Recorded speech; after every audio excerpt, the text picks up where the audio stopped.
근데 지난주에 그 네 번째 권을 보셨고 마지막 부분에서 시편 119편을 다뤘어요.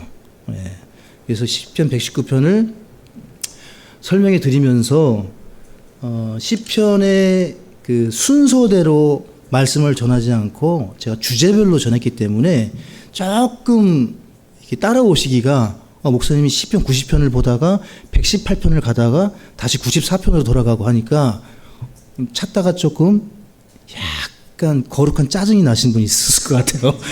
이 표현이 맞지는 않는데 목사님이 갑자기 순서를 막 바꾸신다. 그래서 제가 지금 그 정리를 다시 했어요. 책별 순서대로. 그래서 제가 오늘의 양식 올려드린다고 했잖아요. 예, 그래서 그거를 거의 정리했거든요. 예, 그래서 두 편을 나눠가지고 양이 좀 많았더라고요. 지난주에. 두 편을 주중에 오늘 저녁이나 내일 올려드릴게요. 그래서 한 번 더 보시면 좋겠고, 왜냐하면 이 시편 119편이 시편의 정말 하이라이트입니다. 말씀장이라고 불려지는 178구절로 되어 있는데 히브리어가 22자로 되어 있기 때문에 한 시편 119편 그 22 곱하기 8 하시면 이제 그 시편 119편의 구절수가 돼요. 그래서 그 자음에 맞춰가지고 1절부터 8절까지 알렙시, 두 번째는 베트시, 예, 그 다음에 세 번째는 기멜시 해서 기멜이라는 그 단어로 시를 다 그렇게 썼습니다. 다윗이. 그래서 그거 올려드릴 테니까 그거는 좀 바쁘시더라도 한 번씩 더 보시기를 권면해 드리고요. 그 개관 공부를 잠깐 멈추고 이번 주에는 다니엘서도 어차피 개관을 보시겠지만 요거하고는 내용이 좀 다르죠. 그래서 오늘 공부는 잠깐 신학교에 들어오셨다 이렇게 생각을 하시면 좋을 것 같아요. 그래서 모드를 신학교 모드로 좀 바꾸겠습니다. 여러분은 학생, 저는 잠깐 교수로 돌아가서 왜냐하면 제가 신학교에서 담당하고 있는 과목 중에 하나가 이제 다니엘 계시록인데 이걸 학생들하고 12주에서 14주 공부를 해요. 그러면 여러분 강의 첫 시간에 주로 우리 영어 이제 기억해봐요. 은서가 지금 갓 졸업했나? 안 했죠. 졸업 아니죠 이제 내년인가? 그죠? 그러면 첫 시간에 교수님이 뭘 하죠? OT를 합니다. 오리엔테이션이에요. 제가 학생들하고 오리엔테이션 할 때 하는 공부입니다. 이 공부가. 그래서 잠깐 신학생 모드로 가셔서 빈칸을 채우시면서, 그래서 다 다루진 않고요. 우리 신학생들에게는 조금 더 자료가 많아요.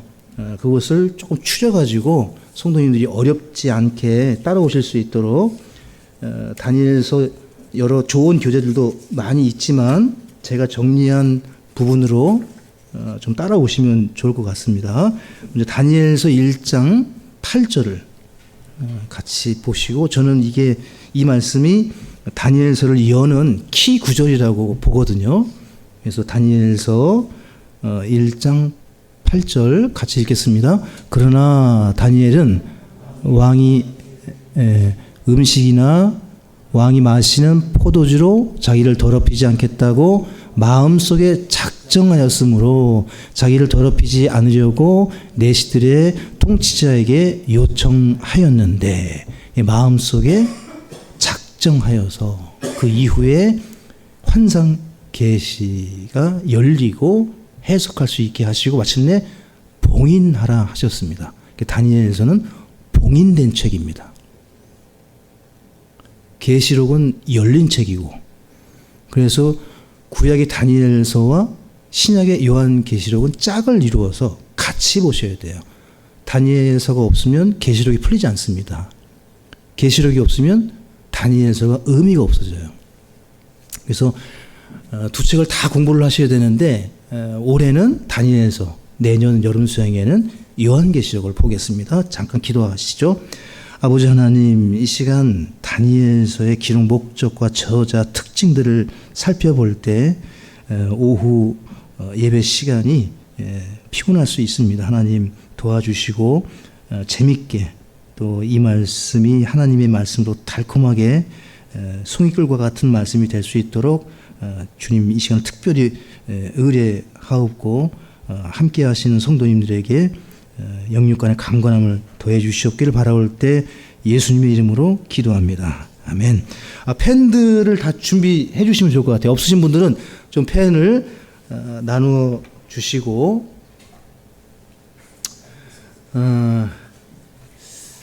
다니엘. 여러분 교재를 보시면서 빈칸이 있습니다. 그 빈칸을 좀 채우시면 공부가 다 끝날 것 같습니다. 예.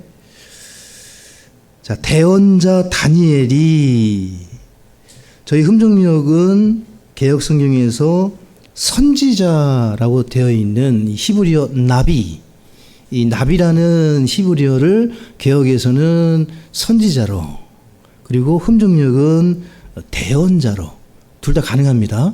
그리고 예언자, 세 개가 다 가능해요. 영어 프라핏이라는 단어를 개역에서는 선지자, 흠정역에서는 대언자, 그 최근에 나오는 또 뭐 표준역이라든지 근본역, 이런 또 성경에서는 예언자로 번역을 합니다. 세 가지 의미가 다 들어 있어요. 예. 그래서 하나님의 말씀을 대신 이 프라핏, 이 앞에 있는 프로라는 전치사가 앞을 의미하거든요. 앞, 먼저 선자, 선지자. 그러니까 그 의미가 다 들어 있어요. 그래서 대신 하나님의 말씀을 앞서 전한다. 그래서 예언자, 대언자, 선지자 다 가능합니다. 근데 우리가 지금 믿고 있는 흠정역은 대언자로 번역을 해서 그렇게 통일을 하고 있고요. 이 연도가 중요합니다. BC 607년에서 534년에 기록을 했습니다. 약 60년에 걸쳐서. 다니엘이 포로로 끌려간 뒤에 다니엘서를 언제 기록했느냐? BC 607년에서 534년 그 사이에 기록했습니다. 먼저 다니엘서 8장 13절과 11장 31절을 잠깐 보시면 말씀이 조금 생소하고 어려우실 수 있는데 너무 어렵게 보지 마시고 그냥 훑어본다, 개관한다 생각하시고 따라오시면 좋겠습니다. 여기 8장 13절을 보시면 그때 내가 한 성도가 말하는 것을 들었는데 다른 성도가 앞서 말한 바로 그 성도에게 이르되 날마다 드리는 희생물과 황폐하게 하는 그 범법과 성소와 군대를 내주어 발밑에 짓밟히게 하는 일, 즉 그 환상에 나타난 것들이 같이 있습니다.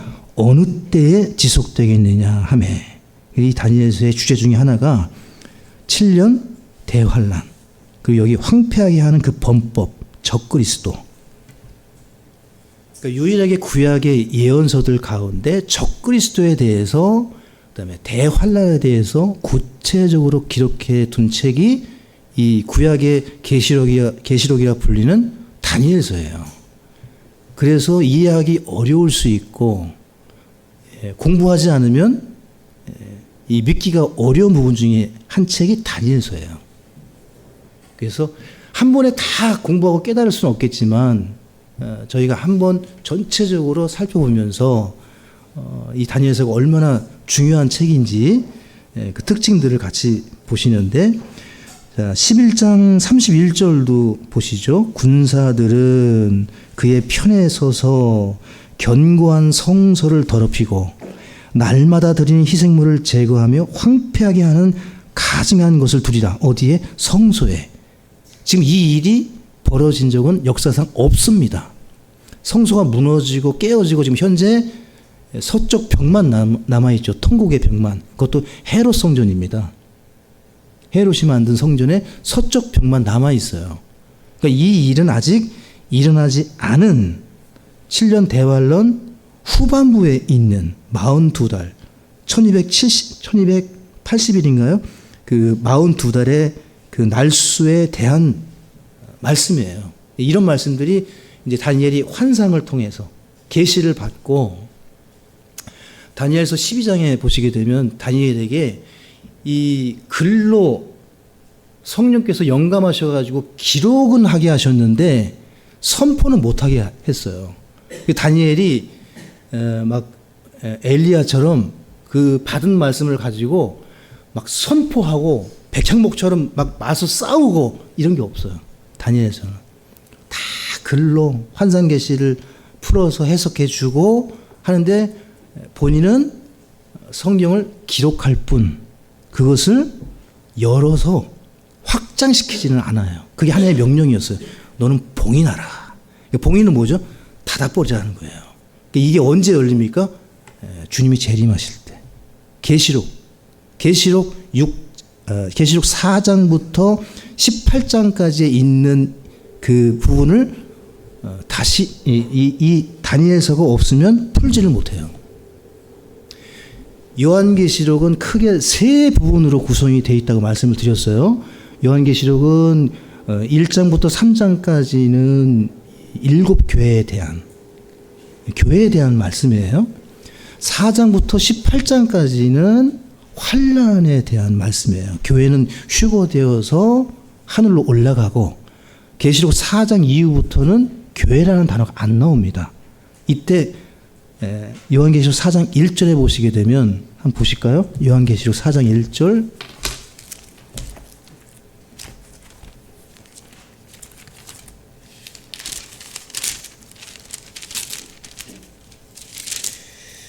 사장 1절에 이 일 뒤에 내가 보니 보라 하늘에 한 문이 열려 있더라. 또 내가 들은 첫 번째 음성 곧 나팔 소리같이 내게 이야기하던 음성이 이르시되 이리 올라오라. 이후에 반드시 있을 것들을 내가 네게 보이리라 하시니라. 그래서 성령에 의해서 순간 공간 이동을 해요.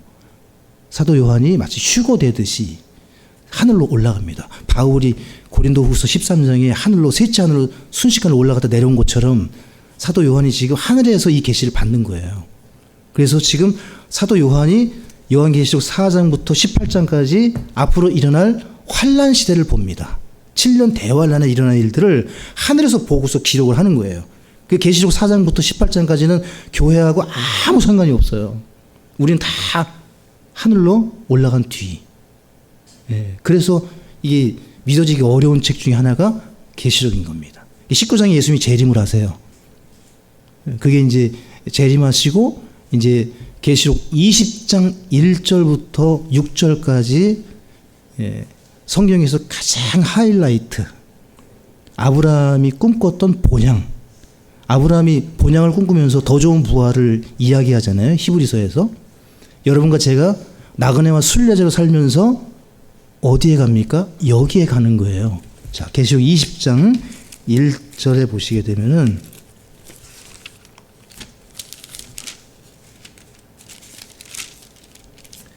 또 내가 보니 한 천사가 바닥 없는 구덩이에 열쇠와 큰 사슬을 손에 들고 하늘로부터 내려와 마귀요 사탄인 그 용 곧 저 옛뱀을 붙잡은 뒤 그를 1000년 동안 결박하며 몇 년 동안 결박하죠? 1000년 바닥 없는 구덩이에 던져 가두고 그에게 봉인을 하여 1000년이 찰 때까지 그가 더 이상 민족들을 속이지 못하게 하였는데 그 뒤에는 그가 반드시 잠시 동안 풀려나리라. 4절 같이 읽습니다. 또 내가 왕좌들을 보았는데 사람들이 그것들 위에 앉아있고 그들에게 심판이 맡겨졌더라. 또 내가 예수님의 증언과 하나님의 말씀으로 인해 목이 베인 자들의 혼들을 보았는데 그들은 짐승과 그의 형상에게 경배하지도 아니하고 자기 이마 위에 손 안에 짐승의 표를 받지도 아니한 자들이더라. 그들이 살아서 그리스도와 함께 1000년 동안 통치하였으나 이 부분이 천년왕국이에요. 여러분과 제가 나그네와 순례자 살다가 이 천년왕국의 왕노로 탈 겁니다. 누구와 함께? 그리스도와 함께 환난 성도들과 함께. 여기 목 베인 혼드는 환난 성도들이에요. 여기는 우리가 당연히 참여를 합니다. 그리고 21장과 22장이 새하늘과 새 땅. 오전에도 설교 말씀드렸듯이 지구는 환경오염, 행성 충돌로 망하지 않습니다. 하나님께서 불로 베드로 후서에 보시게 되면은 불로 소멸을 시켜버린다고. 그리고 새하늘과 새 땅에서 이제 영원히 사는 거예요. 예. 그러니까 지상에서 이 지구가 사라지기 전에 지상에서 천년 왕국이 이루어지는데 그것이 하나님의 왕국, 하늘의 왕국. 즉 마태복음에는 하늘의 왕국, 마가, 누가, 요한에는 하나님의 왕국. 두 왕국이 나와요. 이 복음서에. 하나는 물질적이고 정치적이고 눈에 보이는 하늘의 왕국. 영적인 거듭난 사람들이 들어가는 하나님의 왕국. 로마서 14장 21절에 말씀하시는 것처럼 기쁨과 화평과 평안이 지배하는 영적인 왕국. 여기에 여러분과 제가 이제 거듭나서 들어가 있는 왕국. 눈에 보이지 않는 하나님의 통치를 받는 하나님의 왕국에 여러분과 제가 지금 교회 연합해서 지금 성장하고 준비하고 있고 나그네와 순례를 살다가 천년왕국 때 그 눈에 보이는 왕국과 눈에 보이지 않는 두 왕국이 하나가 됩니다. 그 하나가 되는 왕국이 천년왕국이에요. 그때는 실제적으로 정치적으로 정의와 공의와 공평이 물 흐르듯 흐르고 줄을 아는 지식이 넘쳐나고 천년왕국 동안 사단이 1000년 동안 묶여있기 때문에 속이는 자, 고소하는 자, 우리를 유혹하는 자가 없어요. 죄를 짓게 하는 유혹이 없는 거예요. 그러니까 그때 이제 믿지 않는 자들과 함께 여러분과 저는 왕으로서 믿지 않는 자들을 통치하는 겁니다. 거기까지 성경이 나와요. 근데 그들은 뭐 어떻게 다스린다든지 이런 말씀은 없어요. 그러니까 이제 그때 가봐야 알겠지만, 그러니까 지금 우리의 선택은 최소 몇 년을 좌우하는 겁니까? 1000년입니다. 여러분 광고 카피 순간의 선택이 10년을 좌우하는데 아주 우스운 얘기입니다. 그거 순간의 선택이 우리는 1000년이에요. 지금 하시는 일이 몇 년을 좌우한다고요? 1000년이에요. 여러분이 지금 섬길 때 야 이거 1000년에 관련된 일이다. 1000년이 좌우된다. 예? 어떤 사람은 더 많은 그때 이제 더 좋은 부활과 이제 차등이 있겠죠. 주님을 지금 고린도전서 15장 58절에 보시게 되면 형제들아 주의 일에 더욱 힘쓰라. 성경 어디에 대충 살아라. 나중에 다 똑같은 대우를 받는다. 하나님이 그런 말씀이 없어요. 더욱 힘써 더 좋은 부활을 꿈꾸고 소망하라고 하시는 이유가 언제 이게 판가름이 나기 때문에 천년왕국이에요. 네. 그 부분을 이제 이해하고 확신을 가질 때에 성도가 이 땅에서 꼭 공부하셔야 되는 책이 다니엘서예요. 그래서 이번 여름 수양회에 빠지지 마시라고 계속 말씀을 드리시는 이유고, 자 마태복음 24장 15절 가보시죠. 예수님이 다니엘서를 언급하세요. 다니엘서는 허황된 이야기가 아니라 예수님이 증거하신 책입니다. 마태복음 24장 15절을 보시면 그러므로 주께서 대언자 다니엘을 통해 말씀하신 황폐하게 하는 가증한 것, 적그리스도죠. 거룩한 곳, 성소에 서 있는 것을 너희가 보거든 누구든지 읽는 자는 깨달을지어다. 다니엘서를 통해 깨달을 수 있어요. 누구를? 적그리스도를. 적그리스도가 성소에 선 적은 단 한 번도 없습니다. 지금 역사상. 언제 일어나는 일이에요? 이게 환란 때 일어나는 일이에요. 마가복음 13장 14절에서도 같은 말씀이 있습니다. 그러나 주께서 대언자 다니엘을 통해 말씀하신 황폐하게 하는 가증한 것이 서서는 안 될 곳에 서 있는 것을 너희가 보거든 읽는 자는 깨달을지어다. 그때 유대에 있는 자들은 산들로 도망할지어다. 같은 말씀인데 다른 말씀이에요. 약간 같은 말씀이긴 한데 성경은 이렇게 공부하는 겁니다. 여기서 조금 저기서 조금. 근데 똑같은 성령께서 마태를 통해서는 읽는 자는 깨달을지어다까지 기록하게 하셨고 마가에게는 추가해 놓으셨어요. 그때에 유다에 있는 자들은 산들로 도망할지니라. 그래서 여기서 조금 해서 교리를 세워가는 거예요. 말씀을 세워가는 거예요. 명확하게. 그래서 믿음이 확신이 되도록. 이게 성경 공부입니다. 그렇게 성경을 공부하셔야 되고 한쪽만 보고 지나치게 야 여기 이렇게 돼 있잖아 하고서 하면 이단 사이비로 갈 확률이 굉장히 높습니다. 성경은 항상 비교, 대조, 분석하셔서 균형이에요. 그래서 내 마음의 평안, 균형, 잔잔함, 든든함이 밀려오면 그대로 계속 가시고, 조금이라도 의심이 들거나 좀 이상하다 하면은 더 확인하시고 살피셔야 돼요. 그것이 담임 목사를 할지라도 그런 의심이 들면 또 찾아보셔야 돼요. 그렇게 해서 자기 것으로 만드셔야 되고, 자, 이름의 뜻은요, 하나님은 나의 심판자시다. 나의 심판자는 하나님이시다. 같은 말입니다. 다니엘, 하나님은 나의 심판자시라. 나의 심판자는 하나님이시다. 자, 이 다니엘은요, 귀족, 왕족이었을 것이라고 봅니다. 다니엘서 1장 3절에 왕이 자기 내시들의 우두머리 아스부나스에게 말하여 그가 이스라엘 자손과 왕의 씨와 통치자들 중에서 몇 사람, 그 중에 다니엘이 있습니다. 여러분, 그 1장 1절에 보시게 되면 여호야김이라고 등장하거든요. 여러분, 교재 2번의 빈칸에 여호야김 제3년이라고 써주시면 되거든요. 왕의 씨들에 속한 유다지파 출신으로 바빌론 1차 침공 때인 여호야김 제3년 BC 606년, 여기 BC 606년에 별 표시를 3개를 해놓으시고 이거 외우세요.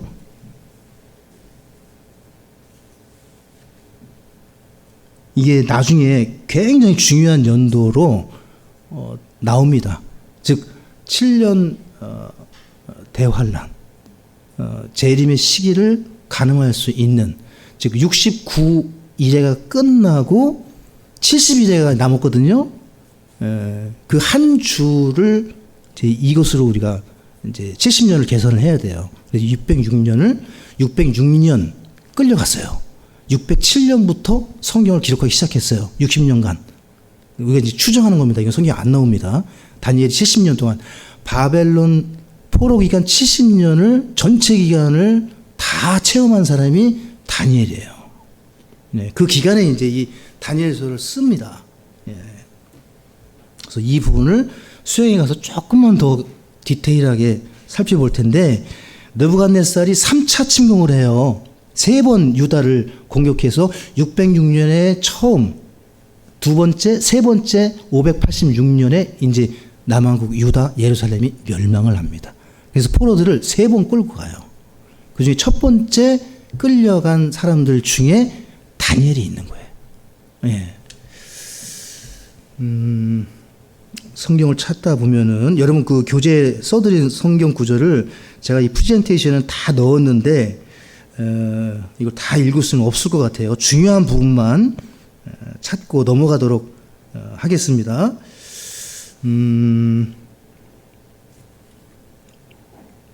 여러분 교재 3번으로 갈게요. 3번.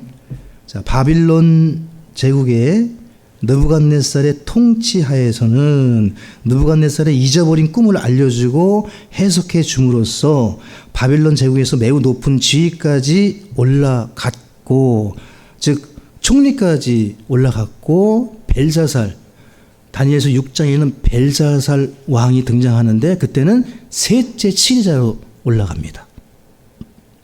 느부갓네살 때는 둘째 치리자였다가 벨사살 때는 셋째 치리자. 수영회 때 또 공부를 하시겠지만 그 당시에 벨사살의 그 아버지가 나보니두스라는 그 아버지가 살아 있어요. 근데 이 나보니두스는 이집트 남쪽으로 가서 전쟁 중에 있었고, 실제 바빌론에서는 그 아들 이 벨사살이 통치를 하고 있었어요. 그래서 벨사살이 두 기둥에 메네 대겔 우바르신 해가지고 하나님의 손이 나타나가지고, 성경에 하나님의 손이라는 표현이 나올 때는 심판을 의미하거든요. 구약에서는. 예. 그래서 그 심판의 글을 보고서 해석할 사람이 없는 거예요. 이 느부갓네살 꿈을 해석하는 사람이 없는 것처럼 벌벌 떨다가 그 왕비, 그 왕비가 등장해서 다니엘이 있지 않느냐. 그래서 다니엘을 불러와서 다니엘이 그날 해석을 해줘요. 그냥 간단히 말씀드리면은 너 오늘 죽는다. 그 얘기예요. 심판해가지고 네 무게가 나가지 않아서 죽는다. 근데 벨사살이 그거를 이해를 못하고 셋째 치료 등극하고 그날 죽습니다. 그날 바빌론이 망해요. 예, 그리고 메대 바사가 등장을 해서 다리오 왕이 등장해서 그래서 다니엘은 이 느부갓네살 바빌론이죠. 그 다음에 바빌론 제국이 무너지면서 메대 페르시아 메대 바사 그래서 메대 바사가 연합해서 바빌론을 무너뜨려요. 이 메대의 이제 첫 번째 왕이 다리오입니다. 다리오. 네. 그 이후에 이제 또 뭐 그리스, 알렉산더 다 이제 등장을 하게 되는데 이런 세 왕국의 총리를 보았던 사람이 다니엘입니다. 자, 그럼 다니엘은 구약 성경의 예언서일까요? 예언서가 아닐까요? 자, 제가 아까 설명을 드렸잖아요. 구약의 계시록. 자, 계시록은 예언서입니까? 예언서가 아닙니까? 예언서죠. 그죠?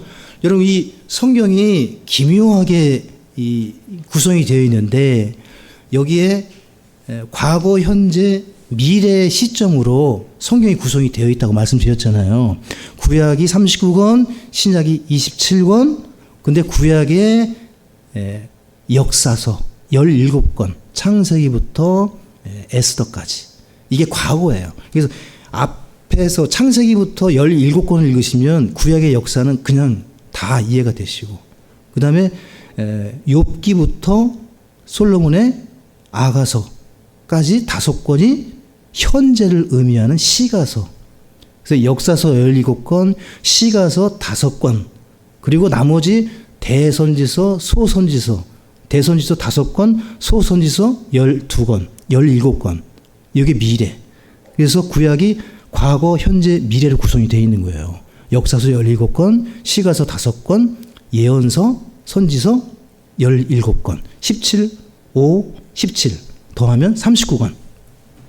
신약도 마찬가지죠. 예, 사복음서, 사도행전까지 역사서 5권. 그리고 로마서부터 유다서까지 현재를 의미하는 서신, 바울 서신 포함해서 일반 서신 포함했죠. 마지막 책 계시록이 미래. 성경을 읽으면 영혼을 보는 거예요. 이 말씀을 통해서 모든 것을 다 판단할 수가 있게 되는 겁니다. 자, 그러면 다니엘서는 어디에 속하는 거죠? 구약에서?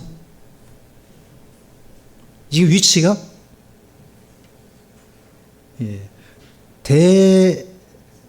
대선지서, 그죠? 지금 이게 이제 우리가 보는 다니엘서의 위치예요. 우리는 지금 현재 다니엘서를 어디에 넣어놓은 겁니까? 예언서 쪽에 넣어놨잖아요.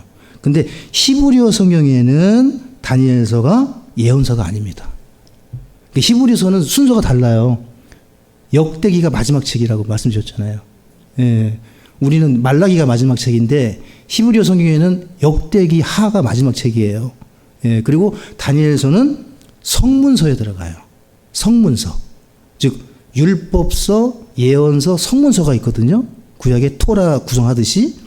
예, 이건 나중에 한번 더 설명드릴게요. 그러니까 예언서에 들어가 있지 않다. 이걸 이해하시고, 그럼 왜 다니엘서가 예언서가 아니냐? 예언이 가득 차 있는 책인데, 구약의 히브리 사람들은 다니엘을 선지자로 보질 않은 거예요. 정치인으로 본 겁니다. 예. 여러분, 아모스는 목동이었고 다윗은 왕이었듯이 다니엘, 그러면 구약의 히브리 백성들은 뭘로 본 거예요? 정치가로 본 거예요. 예언가로 본 게 아니라. 그러니까 정치인이, 느헤미야도 정치가잖아요. 느헤미야가 정치인이면서 느헤미야서를 썼잖아요. 그러니까 정치인이 쓴 책으로 본 거예요. 그래서 성문서에 넣어버린 거예요, 이거를. 그러니까 왜? 봉인하라 하셨기 때문에 굳이 이것을 예언서에서 밝히질 않았어요. 성령께서. 하나님의 섭리가 있다고 봅니다. 제가 개인적으로 볼 때.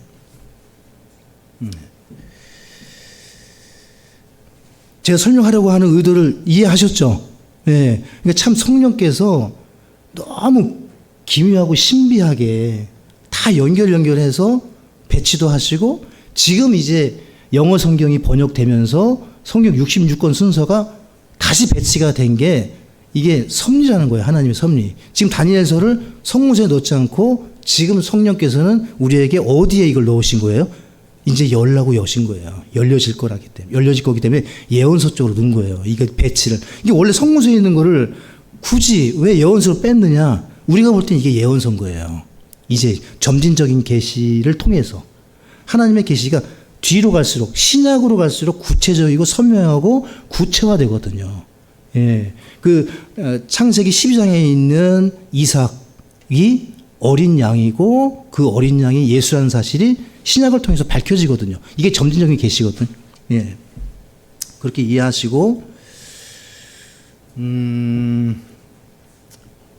예, 넘어가서 4번으로 가시면 4번. 자, 4번의 빈칸에 하나님께서 크게 사랑받는 자 누굽니까? 다니엘. 인격에 관한 한 어떤 흠도 발견되지 않습니다. 요셉과 더불어서 흠 없이 등장하는 인물 중에 한 사람이 다니엘입니다. 다니엘이 경배를 받는 장면이 다니엘서 6장에 나옵니다. 그거 하나 딱 흠이에요. 금사슬을 걸어주고 경배를 하는데 그 어쩐 일인지 다니엘이 거기서는 가만히 있어요. 그거 하나 좀 의심스러운 부분 외에는 흠이 없다. 이 사람에게는. 예. 그래서 이 3번 나옵니다. 다니엘서에 3번. 다니엘서 9장 23절, 10장 11절, 10장 19절. 10장 19절만 제가 읽겠습니다. 오 크게 사랑받는 사람아 두려워하지 말라. 네게 화평이 있을지어다 마음을 강하게 하라. 참으로 마음을 강하게 하라 하니라. 이렇게 쭉. 그래서 다니엘을 하나님께서 뭐라고 부르시고 계시죠? 크게 사랑받는 사람아. 근데 재밌게도 요한계시록을 기록한 사도 요한을 하나님께서 뭐라고 부르시죠? 사랑받는 제자. 그래서 이 최종 계시를 쓰는 두 사람의 공통점 중에 하나가 주님으로부터 사랑받는 자였다. 사랑하는 자에게는 계시를 주십니다. 놀랍죠? 다니엘이 포로로 끌려갔을 때의 나이를 20세로 대략 추정을 하거든요. 20세에 끌려갔을 것이다. 그리고 그가 나이가 93세까지 추정을 해요. 근데 사도 요한도 반모섬에서 계시록을 기록할 때 90살이 넘었습니다. 그 둘 다 노년의 환상을 받아요. 그리고 계시록을 써요 또. 네. 공통점이 많죠. 노년의 환상을 보았고요. 말보다는 글로 예언을 남겼고요. 다니엘서는 구약의 계시록으로 풀립니다. 그래서 신학교 과목 중에 한 과목을 이제 다니엘서와 요한계시록을 하나로 묶어서 같이 공부를 합니다. 같이 서로 하나씩 찾으면서 말씀을 찾아서 해석을 합니다. 자, 5번에 세계를 제패했던 바빌론과 메데 페르시아의 여러 왕들을 알았고 그들의 꿈과 벽에 쓰인 글을 해석해 주었으며 정치가로 활동했다. 구약에서는 정치가로 본 거예요. 다니엘을. 왜냐하면 막 백성들 찾아가서 선포하고 회개를 촉구하고 이런 게 없어요. 다니엘서에는.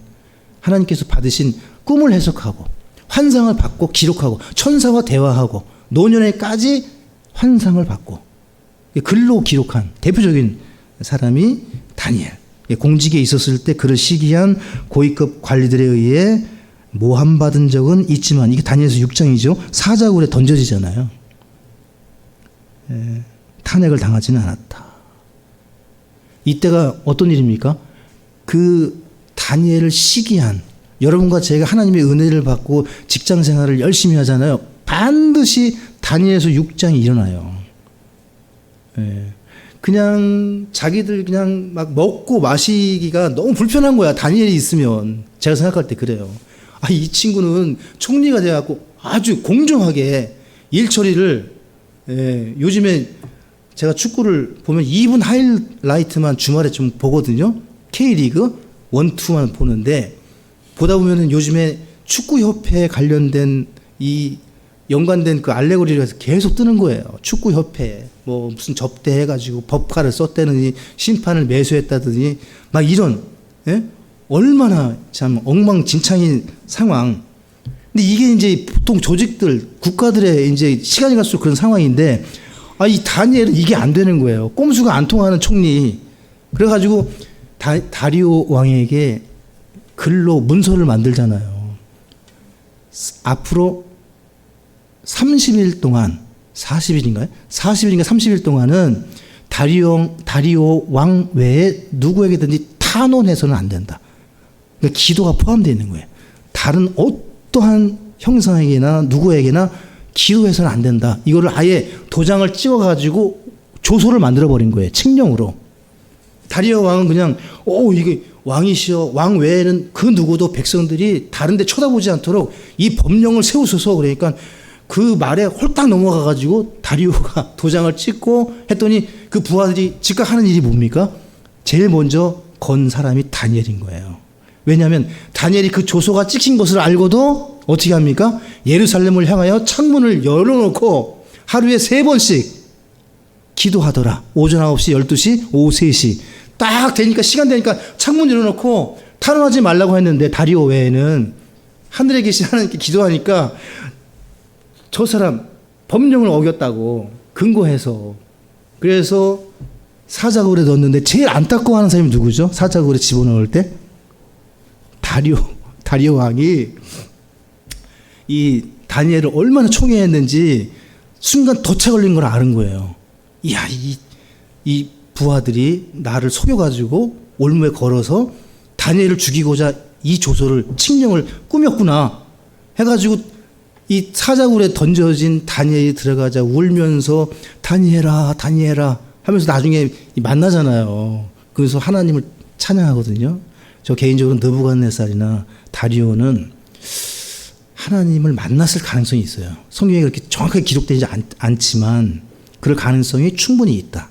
예, 악한 일도 많이 했지만, 그런 유대인들을 향해서 또 고레스 왕도 마찬가지고 선대하는 그런 면들을 볼 때, 왕의 마음을 움직이시는 걸 볼 때 확실치는 않지만, 그때 사자의 입들을 막아버립니다. 히브리서 11장 33절에 여러분 교재 7번입니다. 6번에는 천사들과 대화했고, 가브리엘 천사와 대화했죠. 그에게 직접 나타나신 주님으로부터 환상들을 받았다. 7번, 믿음에 있어서도 위대한 사람으로 인정받았기에 믿음의 장이라 불리는 히브리서 11장 33절로 가보시면, 그들은 믿음을 통해 왕국들을 정복하기도 하고 의를 이루기도 하며 약속하신 것들을 얻기도 하고 어떻게 하고 있습니까? 사자들의 입을 막기도 하며. 이건 다니엘입니다. 사자들의 입을 막은 자. 놀랍지 않습니까? 여러분, 엘리야, 요즘에 제가 엘리야가 되십시오 하잖아요. 여름 수양회 때는 누가 되라고 제가 외치겠습니까? 다니엘이 되십시오. 다니엘. 사자의 입을 막습니다. 사자의 입을. 그 다니엘 앞에서는 사자들이 입을 못 열고 있다가 딱 구출되자마자 다리오 왕이 올무에 걸었던 수하들을 다 집어 던집니다. 땅바닥에 떨어지기 전에 다니엘서 6장을 읽어보시면 다 먹어버립니다. 다 부러뜨려가지고 다 죽여버려요. 사자들이. 하나님이 하시는 일이 그렇습니다. 확실하게 일 처리해 주시죠. 다니엘서 6장 22절을 보겠습니다. 다니엘서 6장 22절에 내 하나님께서 자신의 천사를 보내사 사자들의 입을 막으셨으므로. 근데 이 사건을 히브리서 11장에서는 누가 사자들의 입을 막았습니까? 다니엘이 막은 것으로 믿음의 사람에 대해서 얘기하잖아요. 그러니까 천사가 우리를 어떻게 하고 있는 거죠? 돕고 있는 거예요. 여러분은 혼자가 아닙니다. 수호 천사가 베드로를 감옥에서 뺐듯이 항상 하나님께 기도해야 될 것은, 우리가 기도할 때 하나님이 누구를 보내시는 거죠? 천사를 보내시는 겁니다. 천사 한 사람이 아시리아 대군 18만 5천 명을 하룻밤에 다 죽이지 않았습니까? 히스기야가 기도할 때. 믿음의 기도는 천군 천사를 움직입니다. 자, 이제 두 번째로 넘어가셔서 역사적 배경표를 참고하고 이거 다 읽고 한번 오세요. 넘어가겠습니다. 예, 넘어갈게요. 자, 주제를 보시면, 자, 주제를 들어가기 전에 다니엘에 대해서 보셨으니까 다니엘이 1장 8절에서 마음에 작정하지 않았습니까? 왕이 주는 음식을 먹지 아니하리라 해서 일주일간 우리를 시험해보고 그때 판단하소서 해서 4시에 통치자에게 요청을 하고 호의를 받습니다. 마음에 작정할 때 하나님의 사람들은 호의를 얻어요. 즉 믿음으로 시작해서 하나님 앞에 확신에 이르면, 작정하면 하나님이 왕의 마음도 바꿔주시고 호의를 입게 하시는 겁니다. 그래서 믿음이 제일 중요한 거예요. 성도에게. 하루를 시작하실 때 히브리서 11장을 읽으시고 저녁에 잠자리에 들기 전에 사랑장 고린도전서 13장을 읽어야 하듯이 믿음으로 시작해서 사랑으로 끝내는 삶이 성도의 삶입니다. 여기 이 믿음으로 시작한 다니엘, 확신에 이르렀던 다니엘, 정치가였으면서 동시에 그는 거세당한 내시였을 가능성이 매우 큽니다. 다니엘은 느헤미야처럼 내시였을 겁니다. 그래서 데리고 와서 거세하고 왕의 음식을 먹이면서 왕 주위에 이제 데리고 있었죠. 느헤미야도 마찬가지고. 네. 자, 그런 가운데 여러분 같으면은 제가 만약에 이런 일을 당했다. 거기에서도 계속 주님을 섬기는 게 이렇게 만들어 놓으시고 주님을 섬기라고? 응? 이렇게 고난받고 이렇게 엉망진창으로 해놓으시고, 예? 근데 여러분 성경을 통독해 보시면 하나님 기도를 들으실 때가 있고 어떤 사람은 기도를 안 들어주세요. 그리고 일찍 데려가시기도 하고, 그렇죠? 그러니까 어떤 사람에게는 또 어떤 사람에게는 다 하나님이 가장 최적의 길로 안내하시고 인도하셔서 우리가 그걸 믿는 겁니다. 그 즉 모든 일에 감사하고, 예, 모든 일에 기도하고 항상 기뻐할 수 있는 것은 모든 것이 다 하나님께서 역사하신다고 믿기 때문에, 예, 다니엘은 이걸 믿었던 겁니다. 이것도 하나님이 가장 좋게 나를 인도하신 것이다. 비록 내가 남자 역할을 하지 못하지만, 씨를 퍼뜨릴 수는 없지만, 메시아를 낳을 수는 없지만, 정치가로서는 하나님이 새 왕국에서 통치자로 유대인들을 지키고 마침내 고레스 왕을 통해서 돌아가는, 예? 그리고 고레스 왕에게 예레미야서를 보여줘요. 당신 여기 기록되어 있다고. 고레스 왕이 그 말씀을 믿고 유대인들을 보내주는 거예요. 고토로. 아니 어떤 왕이 미치지 않고서야 포로로 잡아간 식민지를 되게 노예로 쓰지. 그걸 굳이 돌아가라고 다 성전 기구들을 주고. 누가 하시는 거예요? 하나님이. 누구를 통해서? 다니엘을 통해서 그 일을 하시는 겁니다. 멀쩡한 남자도 못하는 일을 부족한 이 남자가 다 해결해 버리는 거예요. 그러니까 하나님이 일하시는 방법이 우리가 감사하고 만족하고 기도하면 못할 일이 없게 하셨습니다. 믿으시기 바랍니다. 자, 주제는요, 이방 왕국들의 역사와 멸망, 그리고 메시아 왕국의 위대한 승리. 좀 길지만 이 다니엘서는요, 저를 잠깐 봐주시면 총 12장인데 딱 두 부분으로 나뉘어져 있어요. 1장부터 6장까지는 이방 국가들의 역사, 7장부터 12장까지는, 예, 여기는 단지 그 미래에 대한 환상 계시예요. 예, 그래서 앞부분을 통해서 이방 왕국들을 통치하시는 하나님의 주권, 그 주권을 통해서 미래에 일어날 환상 계시들을 보여주세요. 그래서 그 일이 역사가 반복되는 것처럼 우리 시대에도 동일하게 일어나는데, 느부갓네살 2장만 잠깐 설명을 할게요. 느부갓네살 2장에 느부갓네살이 꿈을 꿉니다. 예, 너무 놀라운 꿈을 꾼 거예요. 어떤 꿈? 우리는 알고 있죠. 예, 금 형상, 금 신상을 본 거예요. 머리는 금이에요. 팔과 가슴은 은이에요. 배는 청동이에요. 다리, 이 두 다리와 발은 진흙과 쇠인 거예요. 그러니까 이 금은 성경이 하나님이 해석을 해주세요. 금은 바빌론이에요. 은은 두 팔 메대와 바사예요. 이 몸통은 그리스 알렉산더예요. 이 두 다리와 이 발가락은 로마예요. 동로마 서로마로 갈라지잖아요. 그 두 다리가 쇠로 되어 있다고요. 동로마 서로마로. 그 다음에 마지막 발가락, 열 발가락은 쇠와 흙이 섞여 있어요.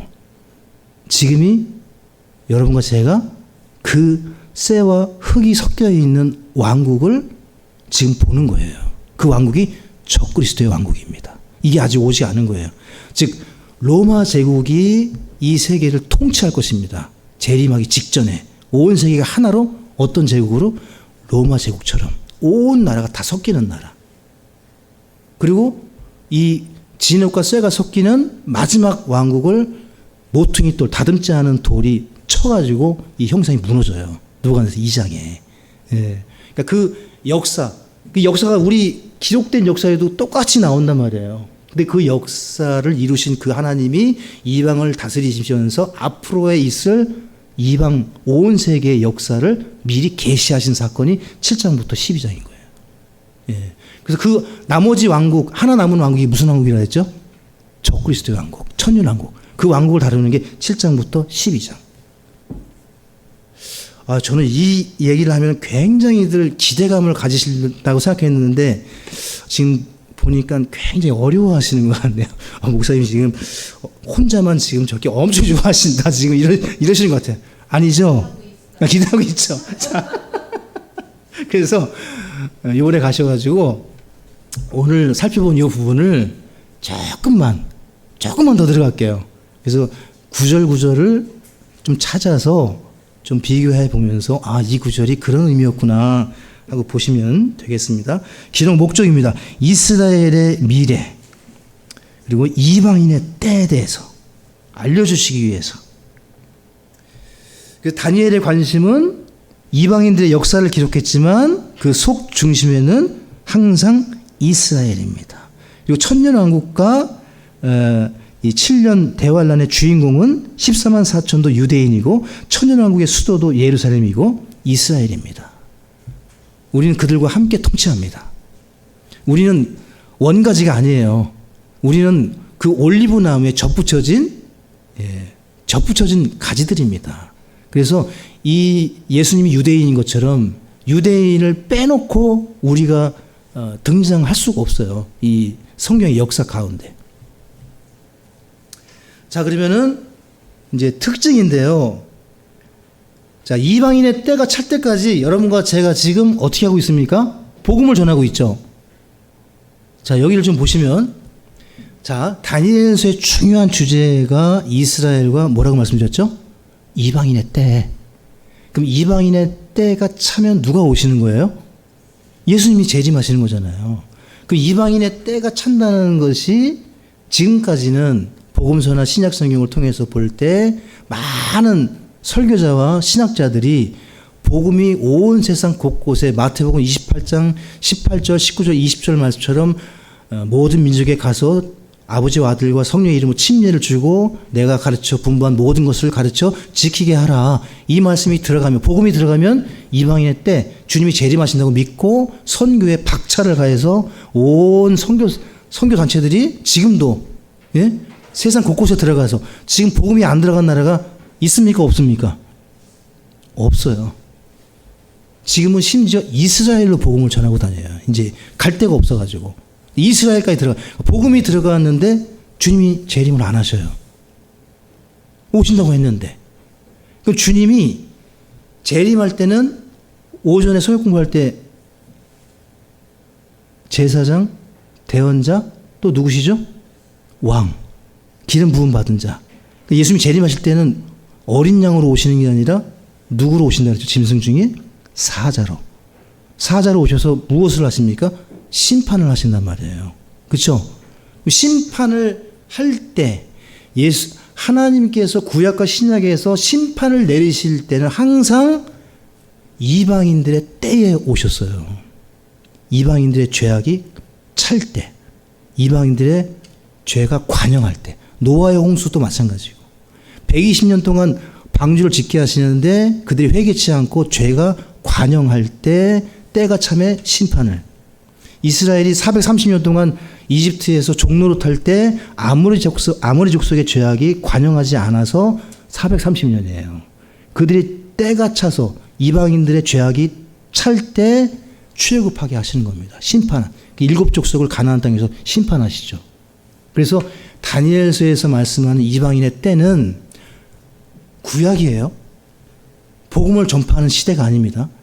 이방인의 때는 믿지 않는 자들의 죄악이 최고조로 달할 때, 그러니까 이 지구상의 현재 현 시대의 죄악이 차고 넘칠 때 주님이 오십니다. 그때가 심판이 임하는 때예요. 자, 특징입니다. 자, 1번. 자, 구약이 끝나는 시점에서 신약이 시작되는 시점까지의 기간에 일어난 미래 역사를 기술하고 있을 뿐만 아니라 교회 시대를 넘어 대환란과 재림 때 일어날 미래 역사까지 예언하고 있습니다. 그런 면에서 요한계시록과 짝을 이루는데요. 여러분 표 보이시죠? 다니엘은요, 구약의 마지막 책 말라기에서부터 그리스도의 초림 사이에 간격을 메워주고, 계시록은요, 그리스도의 재림 사이에 간격을 메워줍니다. 다니엘은 초림, 요한계시록은 재림. 다니엘서에도 재림이 많이 등장하는데 그 부분을 또 강조하고 있다는 겁니다. 자, 다니엘은요, 구약에서 27번째 책이고 계시록도 신약의 27번째 책이고, 아무도 놀라지를 않으시네요. 저는 이 굉장히 놀라운 부분인데 어떻게 이렇게 딱 매치가 되는지. 27번째 책이라니까요, 여러분. 지금도 안 놀라시네. 야, 이거 너무 놀랍다. 그 다음에 다니엘은 하나님의 사랑을 받은 자, 요한은 예수님의 사랑을 받은 자라고 기록되어 있어요. 그럼 하나님은 누구십니까? 예수님이시죠. 예수님은 누구시죠? 하나님이신 겁니다. 자, 다니엘은 구약의 요한계시록이고요. 요한계시록은 신약의 다니엘서입니다. 자, 2번입니다. 다니엘이 말로서 직접 증거한 것보다는 환상들을 통해 예언한 것이 훨씬 더 많고요. 자, 이방인들의 때를 다루는 가운데 이방 왕국들의 흥망성쇠의 역사를 자세히 다룹니다. 특히 미래에 등장할 적그리스도와 대환란, 여기에 관심이 있는 분들은 다니엘서를 필독하셔야 됩니다. 다니엘서를 알지 못하고 적그리스도와 대환란을 얘기한다는 것은 있을 수가 없어요. 자, 누가복음 21장 24절 한 구절을 보고 넘어가겠습니다. 누가복음 21장 24절. 또 그들이 칼날에 쓰러지고 모든 민족들에게 포로로 잡혀갈 것이며 예루살렘은 이방인들의 때가 찰 때까지 어떻게 됩니까? 이방인들에게 짓밟히리라. 그러니까 이방인들의 때는 이방인들이 짓밟는 때와 밀접하게 관련이 되어 있어요. 이 세상의 죄악과 밀접하게 관련이 되어 있어요. 오히려 복음보다 훨씬 더. 자, 4번에 영적 존재들에 관한 언급이 많습니다. 이 다니엘서에는 흥미진진한 부분, 우리가 평소에 접할 수 없는 부분을 많이 다루고 있고요. 다 된 거죠? 마지막 다니엘서의 일부 내용이 히브리어가 아닌 아람어로 기록되어 있습니다. 밧단 아람이라고 들어보셨죠? 이삭이 자기 아내를 구하러 갈 때 아브라함이 자기 종 어디에 보냅니까? 밧단 아람. 이 아람이 시리아라는 뜻입니다. 그래서 아람어, 시리아어로 기록이 되어 있습니다. 근데 재밌게도 아람어로 기록되어 있는 부분은 이방 나라에 관련된 말씀들이에요. 전부 다. 그리고 히브리어로 기록된 부분은 다 유대인들에 관련된 말이에요. 다니엘서가. 그렇게 기록이 되어 있습니다. 자, 여기까지 오늘 하시고